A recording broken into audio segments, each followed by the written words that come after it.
Hey guys, this is Charlotte here, and today I'm telling you the story of a nightmare on Elm Street in Japan. Character background: Hina Suzuki. Age 17 day of birth 1963. Birthplace Yumegata, Japan. Likes cats. TV shows. Game shows. Character background: Riko Oka. Age 15 day of birth 1965. Birthplace Yumegata, Japan. Likes romantic movies, dogs, shopping. Character background: Akio Zhao. Age 14 day of birth 1966. Birthplace Chongqing, China. Likes anime, sports, scallion pancakes, swords. Character background: Daiki Ogawa. Age 18 day of birth 1962. Birthplace Sendai, Japan. Likes fighting, cats, smoking, donburi. Riko Oka. She sat up from the dirty clothes in a dark room. Her vision was blurry as she was wondering where was she at. The place she was at looked like a worn-down warehouse with pipes running down everywhere.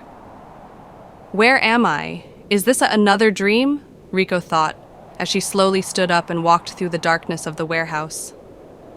Riko walked through the tunnel as silence in the air filled the room. The warehouse was steamy, and water ran down the walls.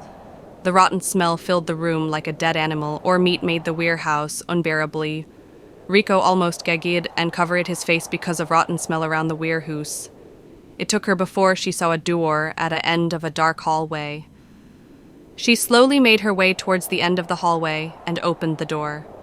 Once she opened the door, the cold breeze went on her face. She was surprised as she was transported to a deep forest. "What's going on?" Riko asked as she slowly made her way to the woods.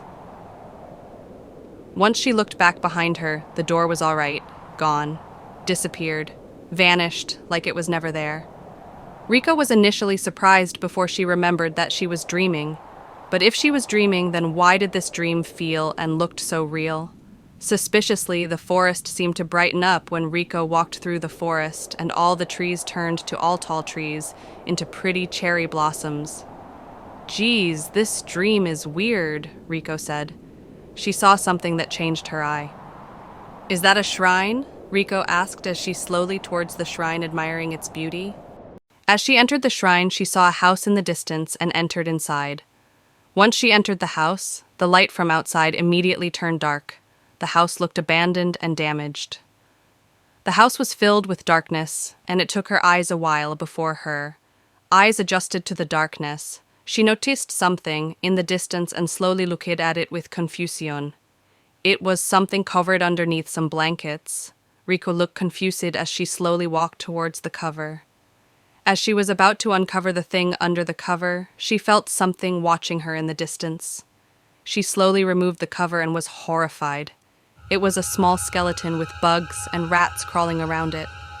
Riko screamed as she heard a loud scream and a loud bang in the distance. She looked outside and the sky was blood red.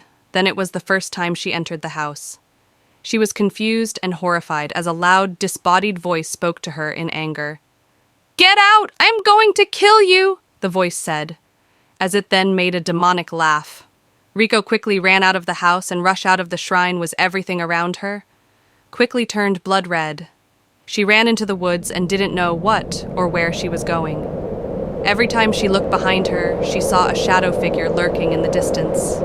She saw a brown door in the distance as she quickly ran towards it for safety. Once she was inside, she closed the door as quickly as possible. She began to look around at her surroundings as she noticed she was back at the warehouse.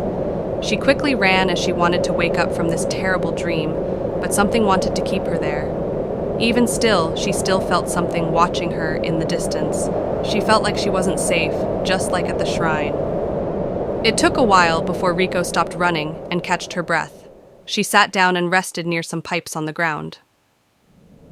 It was a while before something woke her up. a goat with a creepy smile on its face, looked straight at Rico as she screamed and ran away.